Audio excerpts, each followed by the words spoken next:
প্রিয় দর্শক, যে ভিডিও ক্লিপটি আপনারা দেখছেন এটা ব্যস্ত শহর চট্টগ্রাম বা ঢাকার কোনো বাস স্টপের চিত্র নয়। এটা চারদিকে সমুদ্র বেষ্টিত চট্টগ্রামের দ্বীপ উপজেলা সন্দ্বীপের এনামনাহার মোড়, যেখান থেকে সন্দ্বীপের যে কোনো প্রান্তে পৌঁছে যাওয়া যায়।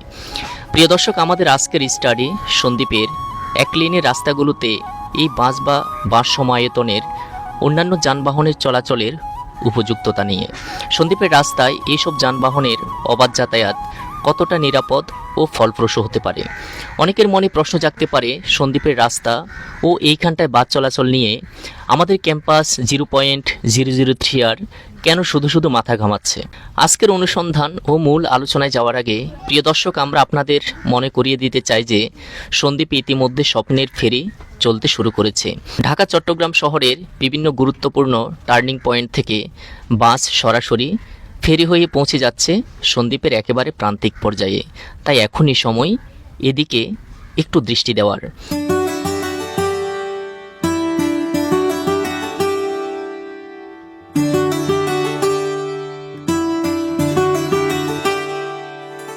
প্রিয় দর্শক, আমাদের প্রতিবেদনটি শক্তিশালী করার জন্য প্রথমে জানতে চেষ্টা করেছি একটা বাসের নরমালি কতটুকু প্রশস্ততা বা চৌড়া হয়। গুগল ঘাটাঘাটি করে জানতে পারলাম একটা বাস চৌড়ায় 8 থেকে 9 ফুট পর্যন্ত হতে পারে। হিসাবের জন্য আমরা ন্যূনতম চৌড়া 8 ফুটই বিবেচনা করলাম।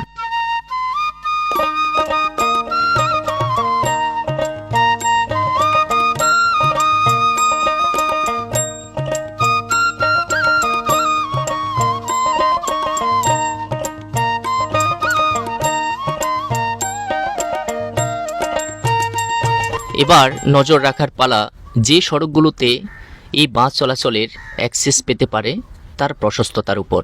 সন্দ্বীপের প্রধান সড়ক দেলোয়ারখা সড়কের দিকে একটু পরে নজর দেওয়া যাক। গুপ্তছড়া ফেরিঘাট হয়ে যে সড়ক দিয়ে বাস বা সমায়তনের গাড়িগুলো সন্দ্বীপের ভেতরেই প্রবেশ করবে, সে গুপ্তছড়া এনামনাহার সড়কের ভয়াবহতা প্রথমে হিসেব করি। বিভিন্ন উৎস থেকে প্রাপ্ত তথ্যের আলোকে জানা যায়, গুপ্তছড়া থেকে এনামনাহার মোড় পর্যন্ত এই গুরুত্বপূর্ণ সড়কের প্রস্থ প্রায় 12 ফুট। বিভিন্ন জায়গার ভাঙ্গন অব্যাহত থাকায় বেশ কিছু স্থানে এর থেকেও কম। এই সড়কে যদি 8 ফুটের একটা বাস চলতে থাকে, সেই মুহূর্তে রাস্তার আর বাকি জায়গা থাকে 4 ফুট, যে জায়গা দিয়ে দ্বিতীয় কোনো বাস মুখোমুখি হোক বা ওভারটেকিং কোনোটাই করতে পারবে না, যতক্ষণ না পর্যন্ত প্রথম বাস মূল রাস্তার বাইরে এসে জায়গা দেয়।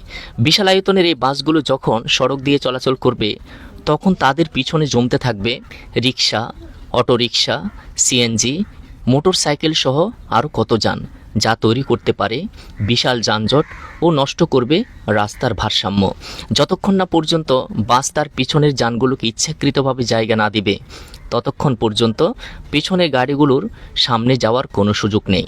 যদি কেউ ঝুঁকি নিয়ে ওভারটেকিং করার সাহস করে, তবে তার জীবনে নেমে আসতে পারে চরম বিপর্যয়।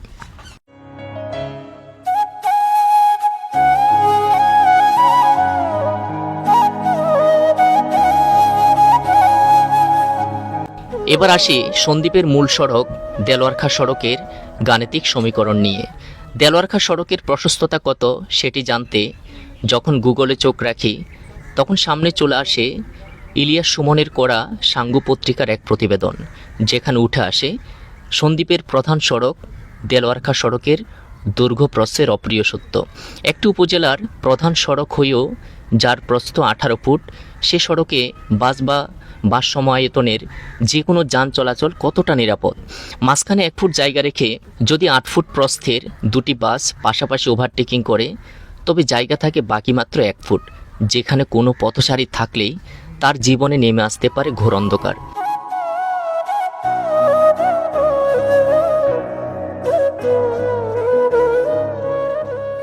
সন্দ্বীপের এত সংকীর্ণ ও সরু এসব রাস্তায় দূরপাল্লার বাস বা ট্রাক চলাচল কতটা উপযোগী তা সময় বুঝিয়ে দেবে।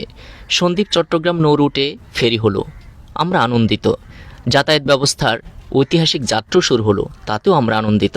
তবে এই উন্নতির বিড়ম্বনায় যাতে আমাদের পড়তে না হয়, যত দ্রুত সম্ভব সন্দ্বীপের সড়কগুলো সংস্কার করা হোক, নতুবা সন্দ্বীপবাসী অন্তর থেকে দীর্ঘশ্বাস ছেড়ে অবচেতন মনে বলে উঠবে, খাল কেটে কুমির আনলাম না তো। ভিডিওটি ভালো লাগলে লাইক করবেন, কর্তৃপক্ষের দৃষ্টি আকর্ষণের জন্য শেয়ার করবেন এবং আপনার মূল্যবান মন্তব্য কমেন্ট বক্সে রেখে যাবেন। ধন্যবাদ।